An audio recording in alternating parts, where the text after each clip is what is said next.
focusing on the research that I was doing to prove that there was no Sally. That was the big thing. Is I walked into that house the very first time, and the first thing is this isn't the house on a haunting. That was the first thing. This doesn't look right. So I knew that was wrong. Then I saw some other things that didn't match up. There were some little signs hanging on the wall that said, "This woman fell to her death on Halloween night, fell to her death at the bottom of these basement stairs." I was like, well, that should be easy enough to prove, you know? Right. So, and then there's the spirit of Brandon. He's an adult, but he has the mind of an 8-year-old boy. And there's a child. There was a slave boy there, and I'm like, what? This is Kansas. This house was built after the Civil War. And then so all these things started going, no, this is wrong. So it started bothering me. Okay. So I could see that.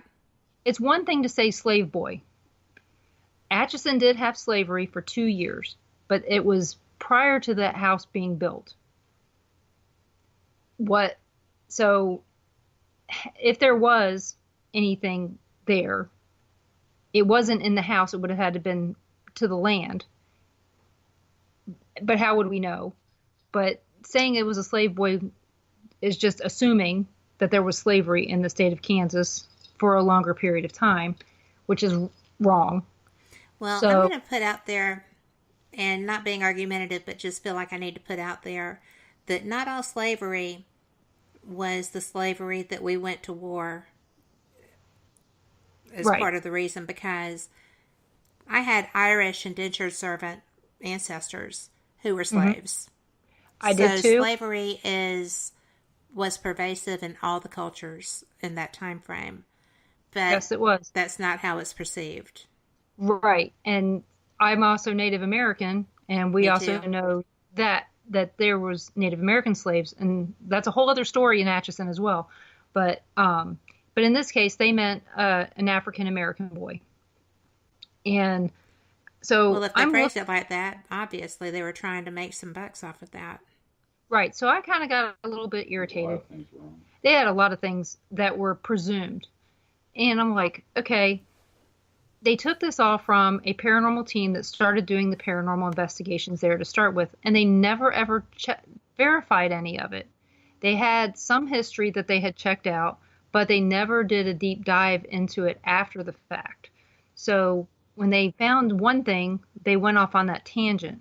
Well, I have a tendency to go off on, many tangents, and was able to find that there was never anybody that died at the bottom of those steps. But, it did make for a really good story as to why you couldn't go in the basement. When they wouldn't let people in the basement to start with, I would tell people, I said, we don't need any, I said, the stairs are rickety. I said, I'd hate for there to be another spirit in the house, So I just kind of went with it in the beginning until I found out more. But the stairs were rickety, and it wasn't safe in the beginning until they got the stairs fixed. But, we were able to eventually get that sorted out. But I was able to prove every death in that house. So even when they showed on Ghost Adventures, they said that there was only 4 deaths in the house. There was actually 5. And I can prove all 5 of them. There were 4 funerals in the house as well. And they never even talked about the fact that there were funerals in the house. But that's so important. I mean, it's still important that back then they did that. Yeah, they did. It wasn't that big a deal. But to some people it is. So that's one of those things that might be important. Even though one of those funerals, the person didn't die in the house. He died in the hospital, and they brought him home and did his funeral. And then they never even go into the fact that the houses on either side were built by the same family, and that the doctor didn't live in the house at the time that they say all this crap happened. So that's one of the things that I would give them the story that the chamber gave us. I would give them the story from a haunting. I would give them the story from the movie. And then I would tell them with every urban legend, there is a speck of truth. And use your own common sense to figure it out. So all this led to, all these tours and all this other stuff led me to some really great relationships with people like I said earlier, Joe Citrone, who wrote a book about the Sallie House, and this man named Richard Grund, who is a rabbi, and they decided to do a movie about the Sallie House. Richard, about Atchison, but focusing on the Sallie House. So when I interviewed Joe Citrone, and this is when you were still with the very first network I was with, he said, I will never go to the Sallie House again. I will never step foot in there again. Really? So, and because he was my second or third interview. Mm-hmm. And one of my most favorite interviews. And a few months later, I interviewed him a second time for his book Seduced, which explained his past when he was seduced by the devil, about everything Satan had to offer and how he was eating it up. Well, no doubt. I can see the draw there because there's an awful lot that guy can put on the plate. Yeah, he was having a rough life. Nothing was going right. He was willing to pass off all this stuff. He's getting all the women that he wanted. Everything that he wanted, he was getting. So he, some things started happening. He ended up in jail and he found God. And I always tease about the fact that we always find God is always hanging around jails and emergency rooms for some reason, But well, I think he finds more people with angst there, don't you? Yes, he does. But that's one way to find people. Yes, it is. So while Joe was in jail, he found God and changed his life around. And that's what the book Seduced is about. So when I interviewed him again, he told me after the show, because, sometimes after the show is so much more fun than during the show.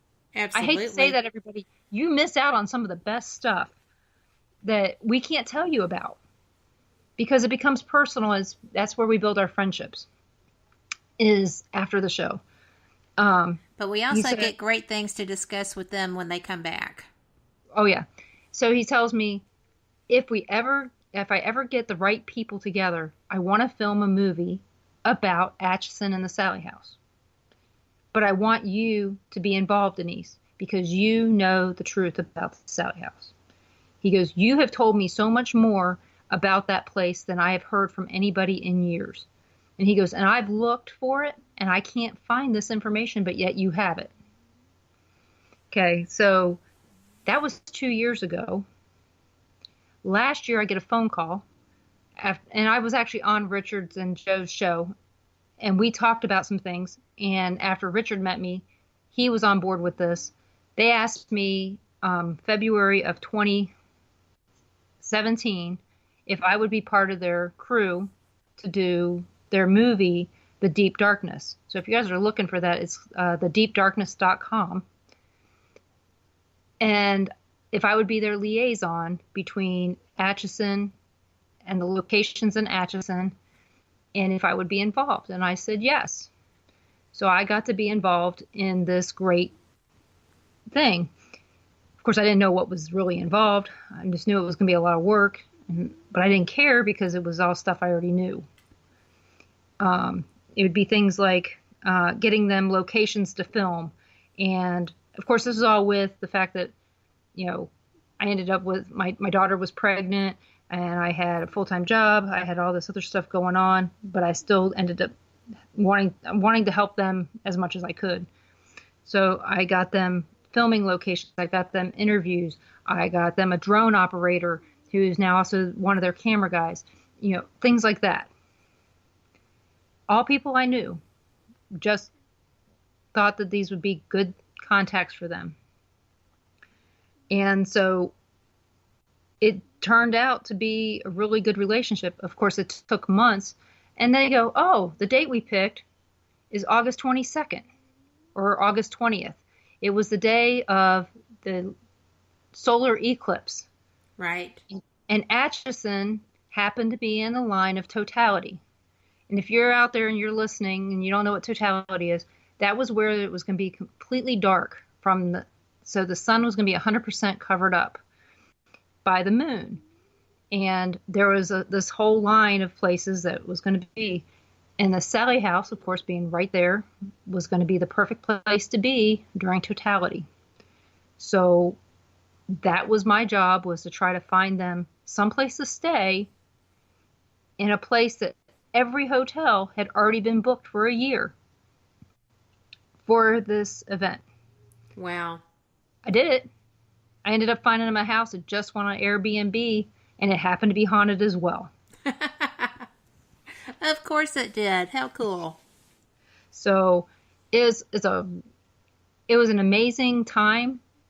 The movie's still not done yet, but I can't wait for the day when I get to tell all of you exactly how it turned out, because I don't know exactly how it turned out. But I do know that someday you guys are going to be able to see a movie called The Deep Darkness, and you're going to go, oh my God, that was amazing. With no doubt. And I think it's cool because you stumble into things like that all the time. And it's not truly stumbling. It's because you've educated yourself. Well, when it comes to the Sally house, I'm going to say one thing that is really important. I think that I was drawn there to help the spirits there find what they needed to find. What do you think that is? A way out. So, logical. But again, nobody's going to know until we finish filming the movie for people to know how does it turn out. So, but I think that was it. I was put in place to help them find the right people to get those spirits to cross over. Well, that's going to be a whole nother discussion after this next break, because I have my own ideas about crossing spirits. So I'm interested in yours. I don't think we've ever actually sat down and talked about that. And that being said, we've got a little 2-minute break coming up, and y'all come right back. Join us with Denise Pridemore, and we will get some answers.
You're listening to WBHM Digital Broadcasting, the best in paranormal talk, only on Paranormal Experienced Radio. Broadcasting live out of Birmingham, Alabama. And we are back. Thank you so much for joining us as we come into this third segment of our first hour. Denise and I were talking, and we decided that we should probably stop that right now so that we could bring it live to the show.